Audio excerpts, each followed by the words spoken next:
Hi, and welcome back to the Sea Slug Show, my vlog about doing a PhD on, you guessed it, sea slugs. It has been way too long since I have put up an episode, so this time, I thought, what better way to get back in the game than to record a blog entry on a catastrophic failure I had a few weeks ago. Yep, I think that's it. So I'm going to tell you about a disaster that I had a few weeks ago. It's really embarrassing, but here we go.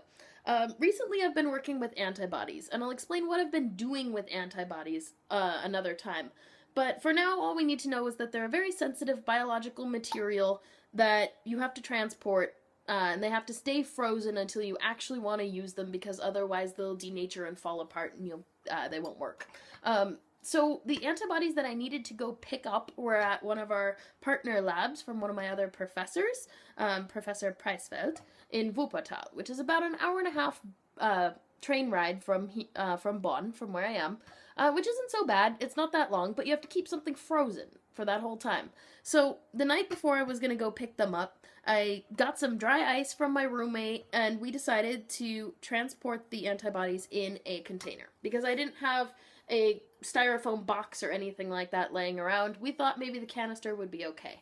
An important thing to know is that, well, dry ice releases that gas that you see, and so we knew that there would be a pressure building up as the dry ice was melting, basically, or as it was subliming. So we decided to open the valve on the thermos here, so that the pressure could come out. And we put it in the freezer overnight, and we thought that'll be fine, all the pressure will come out, and hopefully there'll still be some dry ice left in the morning that I can use for the transport. So in the morning when I woke up, everything seemed like it would be alright, except the valve was shut. Oops. So I tried really hard to unscrew this and see if it could come out, to let some of that pressure out, and I couldn't. It was frozen shut.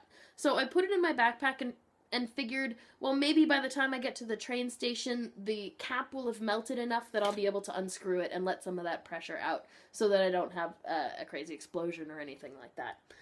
So that was a good plan, sort of, in theory. But by the time I got to the main train station, even more of the dry ice had sublimed into a gas, and so there was even more pressure in this can.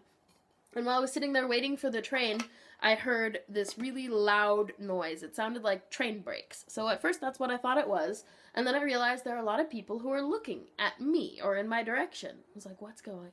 Oh, the canister in my backpack. So I was like, oh no, it's gonna blow. The gas has found some way to get out of there, and the pressure is being released, just making this horrible noise. This thing is gonna blow. How do I get it out of here? It's not gonna be harmful, but how do I let the pressure out safely? So I took off the metal cap, and I tried to unscrew this, like a champagne cork, pointed away from everyone else, and I tried, and I could not get it undone.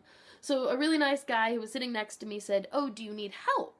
And I said, yes, actually, I really do need help. I can't get the cap off, and there's some pressure inside. So man strength came in and cranked it undone. And basically the moment he got it to start turning, this lid flew. And it flew about 20 feet, maybe 6 or 7 meters in the air, hit the ceiling of the main train station, and came down. And that was followed directly by a giant cloud of white, dry ice vapor.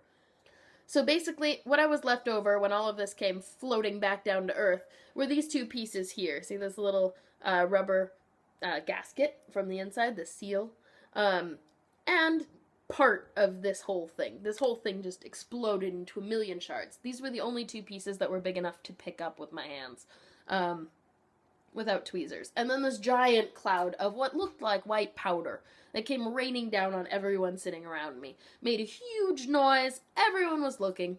Now, the really unfunny part about the story is that someone had actually tried to blow up this train station a few years ago with a real bomb right where I was standing. Now, luckily, their bomb didn't go off. I was in the Hauptbahnhof when this person actually tried to blow up the train station. So I got to see German SWAT in action converging on this place where they thought the bomb was, where the suitcase was later discovered. So I had these visions of the German SWAT team coming down on me, descending on me, thinking that maybe there's another bomb going off or something like that. And you can imagine, as a foreigner, that was pretty terrifying. So I kind of grabbed everything I could, put it all back together hastily, shoved it back in my backpack. Meanwhile, a group of older German ladies came over and started yelling at me about a bomb and yelling at me about trying to blow up the Hauptbahnhof. I'm not sure what else they were saying, but they were clearly unhappy. So a few minutes later, the train arrived, and of course, we all got on the train. So then I spent an hour and a half with German ladies glaring at me and talking on and on and on about the bomb, which was a little ridiculous. It's harmless. The pressure could have hurt somebody, but no one got hurt. Nothing really happened. It was just scary. It felt scary. So then, of course, I get to Wuppertal, and most of my dry ice is gone, and the professor there has a box. A styrofoam box with a bunch of ice and some dry ice and everything for transport all set up for me. So I didn't know that was going to be there, and basically I went through this whole ordeal for nothing. There was absolutely no reason to do it. It was completely unnecessary.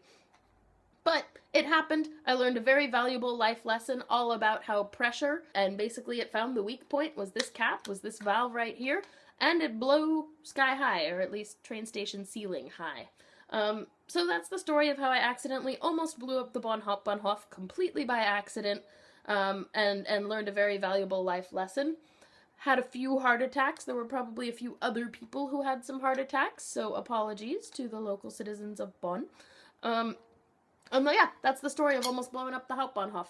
So I will be back next time, hopefully, with a better video, video more about my project and about some real science and stuff like that. Until then, wish me luck, and I hope that I don't blow up the train station.